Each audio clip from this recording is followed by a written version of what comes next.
Fala, torcida do Mengão, beleza? Seja bem-vindo ao canal Flamengo React.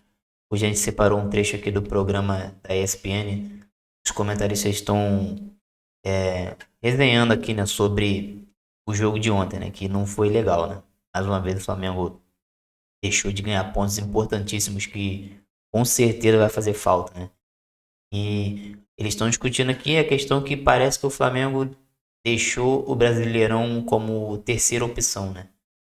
Porque a gente sabe que a Libertadores provavelmente é o principal foco, né? Tem a Copa do Brasil também e os comentários estão dizendo que o Flamengo meio que deixou o brasileiro de lado.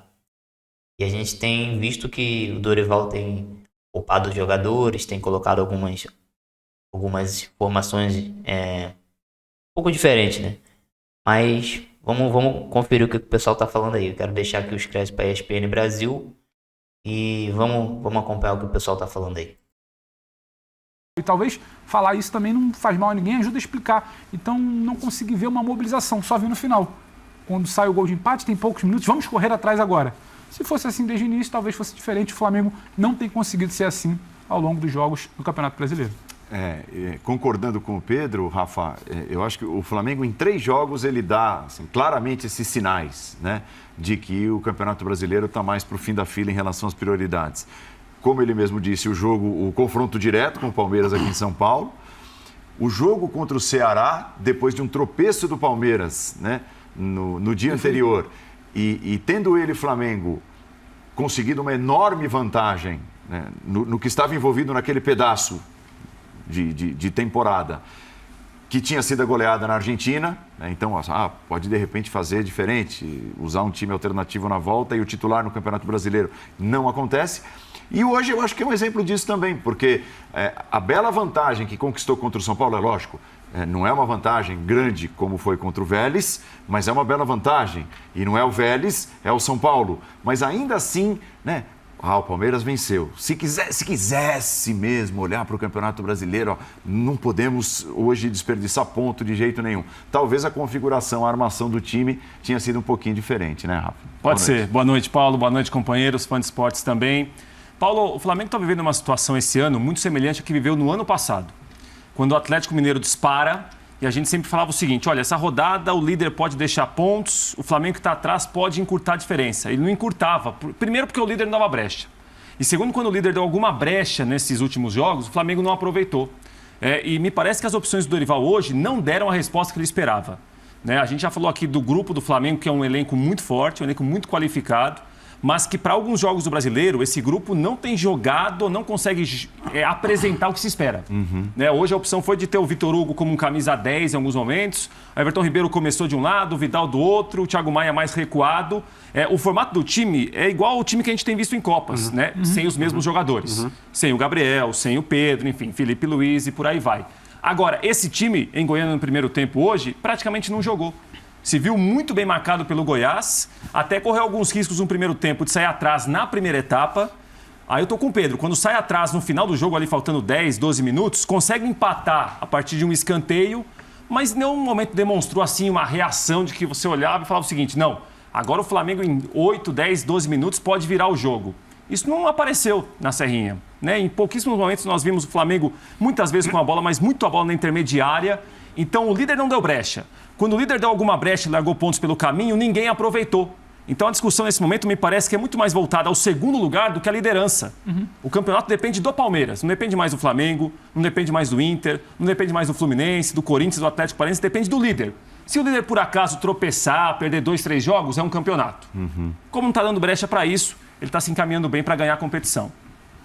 Tudo bem, Jean? Tudo bom, Paulo? Boa noite para você, boa noite para os companheiros. Pois a questão é a seguinte: a gente e acho que todos nós, isso eu posso falar em nome de todos, a gente vem há muito tempo dizendo que o grande perseguidor do Palmeiras é o Flamengo, né? Do time que pode tirar o título do Palmeiras é o Flamengo. Só que nós estamos há 5 rodadas, nas últimas 5 rodadas, com 4 vice-líderes diferentes. Então é um Flamengo que não vem conseguindo confirmar nos últimos tempos essa condição do grande perseguidor. Se me perguntarem hoje quem é o time que pode tirar o título do Palmeiras, eu vou continuar afirmando. Acho que o Flamengo, apesar do Flamengo estar a 9 pontos e o Internacional está a 8, eu vejo mais possibilidade do Flamengo tirar esse título do Palmeiras do que do Internacional.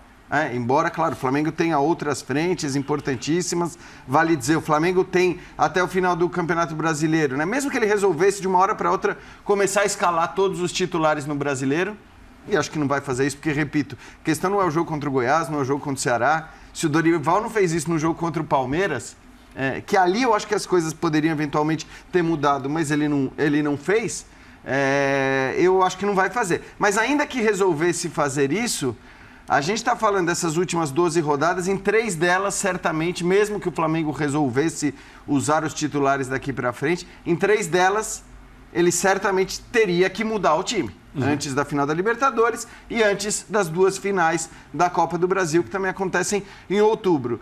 Então, realmente, assim, a ideia de que o Flamengo é o grande perseguidor, acho que ela permanece por conta do poderio desse elenco, da capacidade que tem, muito mais do que por aquilo que a gente está vendo dentro de campo. E aí também não estou falando só dos resultados, não. Porque eu acho que a gente tem visto, né, partidas recentes do Flamengo, algumas até mesmo com vitórias, em que o Flamengo não está conseguindo jogar aquilo que poderia. O time reserva do Flamengo parecia bastar, né, em alguns momentos, né, e foi digno de elogios aqui por vitórias alcançadas em sequência, e a gente, né, conversava, nossa, o Flamengo está montando, né, ele está montando de acordo com o seu elenco times muito fortes para diferentes competições, principalmente utilizando esses reservas no Campeonato Brasileiro. Não está bastando mais, né? E acho que até por conta de atuações abaixo de caras... o torcedor esperava muito, por exemplo... Muito bons, né? Do Marinho, muito bons. Marinho, o Cebolinha, nem se fala. O Vidal tem feito bons jogos, razoáveis jogos, mas nada demais. Hoje tem uma questão interessante de dinâmica, né? De Marinho e Cebolinha em comparação a Pedro e Gabriel. Mas eu acho que os jogos anteriores também têm questões de dinâmicas. Porque essa pergunta do Paulo de queda, a queda ou não, ela vai muito da nossa avaliação e da impressão da torcida. Ela é subjetiva. Agora, tem uma coisa que ela não se discute, ela é exata. As peças não são as mesmas. Aquele time alternativo que funcionou, ele teve algo que poucos times do Campeonato Brasileiro têm, repetição. Você sabia qual era o time alternativo, você já sabia qual era o desenho, você já sabia onde o Lázaro entrava, já sabia onde o Marinho entrava, onde o Vidal caía. Você perde o Lázaro, você não tem um atacante. Na semana passada, ele perde situações de linha de defesa. Na semana passada, contra o Ceará, o André falava no primeiro tempo ruim, semana passada, primeiro tempo ruim hoje. Na semana passada, problemas na marcação. Você muda toda a sua linha defensiva, você corre para trás contra um time que tem muita velocidade, que é o Ceará. Você sofre. Hoje, problema de criação. Um time muito bem postado lá atrás, você precisa criar e você não consegue. As dinâmicas também eram diferentes. Porque hoje você tem uma aposta num Vitor Hugo que você não consegue entender se ele é um 9, se ele é um falso 9, se ele está no desenho do Lozão como um articulador, sabe, com Marinho e Cebolinha, aí começa tudo a não funcionar. Marinho e Cebolinha não funcionam como Pedro e Gabriel. Vitor Hugo, se tiver que dar profundidade, não funciona como Pedro. Como 10, não funciona como Arrascaeta. Então, você começa a perder peças. E quando você perde peças, o time alternativo cai. E aí você não entra mais naquele papo do Flamengo conseguia montar 2 times com Lázaro, com talvez sem Lázaro, Pedro, então. E aí descansando ele meio de semana e tendo no time alternativo. As dinâmicas começaram a mudar muito. Quando ele teve repetição, o time alternativo foi bem. Até para não ser injusto falar, antes servia, agora não serve, é outro time alternativo. Aí semana passada teve Pulgar, teve Varela, aí muda. Essa semana não teve Diego. É isso aí, galera. E aí, o que vocês acharam da opinião dos comentaristas aí? Em relação ao Flamengo ter deixado de lado, né, o brasileiro, e eles praticamente disseram que o título é do Palmeiras, né, que só depende dele, né. Assim, a verdade é que se o Palmeiras só ganhar daqui até o final, realmente eles vão ser campeão, né. Agora, eu até que concordo um pouco que o Flamengo meio que tá deixando o Brasileirão, que já tá em 2 finais, né, e tem mais chances de ser campeão na Copa do Brasil e na Libertadores, né. Mas assim, a gente como torcedor, a gente não gosta disso não, né? A gente quer saber do time brigando em tudo, né? Todos os campeonatos. Mas vamos aguardar aí, mas eu queria saber a opinião de vocês aí. O que vocês acharam?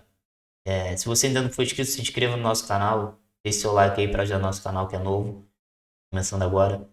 E é isso aí, pessoal. Se vocês puderem ajudar a gente nessa caminhada aí, a gente agradece demais. Esse foi mais um vídeo e até a próxima aí. Valeu!